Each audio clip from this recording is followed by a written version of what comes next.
میں نے تم سے صرف اتنا ہی تو کہا تھا کہ کچھ وقت ہمارے بیٹے کے ساتھ بھی گزار لیا کرو۔ صبا کی آواز میں نہ شکایت تھی نہ غصہ، صرف تھکن تھی۔ شہزاد نے موبائل میز پر رکھا اور بغیر دیکھے بولا، ہر وقت تانے دینا بند کرو، میں کام کرتا ہوں تاکہ تم آرام سے رہو، یہ کافی نہیں؟ میں آرام سے نہیں رہتی شہزاد، میں تنہا رہتی ہوں، تم کیوں نہیں سمجھتے؟ یہ آخری جملہ کمرے میں دیر تک گونجتا رہا، دونوں خاموش ہو گئے۔ یوں ایک چھوٹی سی بات نے خاموشی کی وہ دیوار کھڑی کر دی جس کے آر پار جانے کی کسی میں ہمت نہ رہی۔ دن گزرے، راتیں آئیں، وہ دونوں ایک ہی گھر میں رہتے، ایک ہی چھت کے نیچے سانس لیتے، لیکن جیسے دو اجنبی۔ بیٹے عمیر کے سامنے مسکراہٹیں دکھائی جاتی، مگر کمرے کے دروازے کے اندر بس خاموشی بولتی۔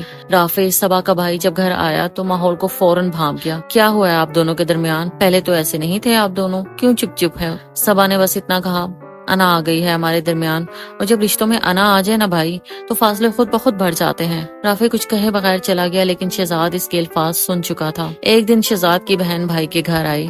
اس نے صبا سے اکیلے میں پوچھا، بھابھی، شہزاد خاموش رہتا ہے مگر میں جانتی ہوں وہ ٹوٹ چکا ہے، وہ شاید آپ سے معافی مانگنا چاہتا ہے پر اس کا غرور وہی روک دیتا ہے۔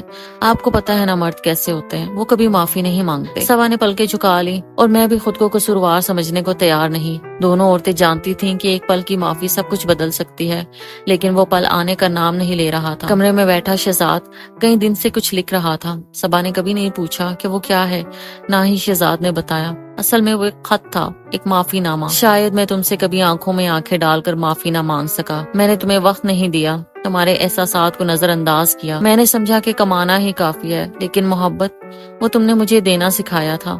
اگر یہ خط تم تک پہنچے تو جان لو میں شرمندہ ہوں، تمہارا شہزاد۔ لیکن یہ خط دراز میں بند رہا۔ ایک صبح شہزاد دفتر جانے کے لیے نکلا۔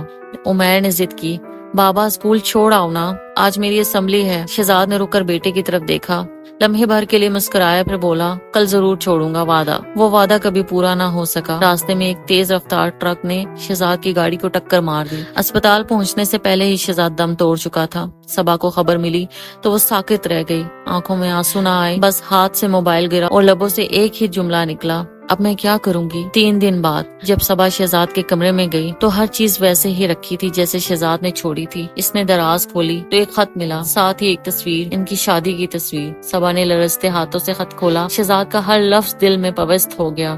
وہ روئی، اتنا روئی کہ سانس لینا بھول گئی۔ تم نے کہا تھا معافی نہیں مانگ سکتے، مگر تم نے تو لکھا تھا شہزاد، تم نے تو سب کچھ کہہ دیا، لیکن بہت دیر ہو گئی شہزاد، میں اپنے آپ کو کبھی معاف نہیں کروں گی۔ تصویر کو سینے سے لگا کر وہ بس یہی کہتی رہی، کاش میں ایک بار تمہیں روک لیتی۔ مہینے گزر گئے، صبا خاموش رہنے لگی، مگر ایک دن اس نے عمیر کو گود میں بٹھایا اور کہا، بیٹا آج ہم بابا کی قبر پر جائیں گے۔ قبر پر پہنچی تو پھول رکھے تھے اور وہی خط پڑھ کر سنایا، پھر سر جھکا کر بولی، میں بھی تم سے معافی مانگتی ہوں شہزاد، میں نے تمہیں سمجھنے کی کوشش نہیں کی، میں بھی انا میں تھی، لیکن آج سے میں تمہارے بیٹے کو ایسے پالوں گی جیسے تم چاہتے تھے شہزاد، میں تم سے معافی مانگتی ہوں۔ چند ماہ بعد صبا کو پتا چلا کہ شہزاد کی ایک پالیسی تھی جس میں اس نے سب کچھ صبا اور عمیر کے نام کر دیا تھا، لیکن دلچسپ بات یہ تھی کہ یہ پالیسی کی تاریخ وہی تھی جس دن وہ خط لکھا تھا، یعنی جس دن اس نے معافی مانگی، اسی دن اس نے ان کے لیے یہ تحفظ بھی لکھ دیا تھا۔ صبا نے آسمان کی طرف دیکھا اور ایک خاموش مسکراہٹ اس کے چہرے پر پھیل گئی۔ محبت کبھی ختم نہیں ہوتی، بس کبھی کبھی بہت خاموش ہو جاتی ہے۔ خاموش معافی ایک ایسا درد تھا جس نے رشتوں میں موجود انا کو آئینہ دکھایا۔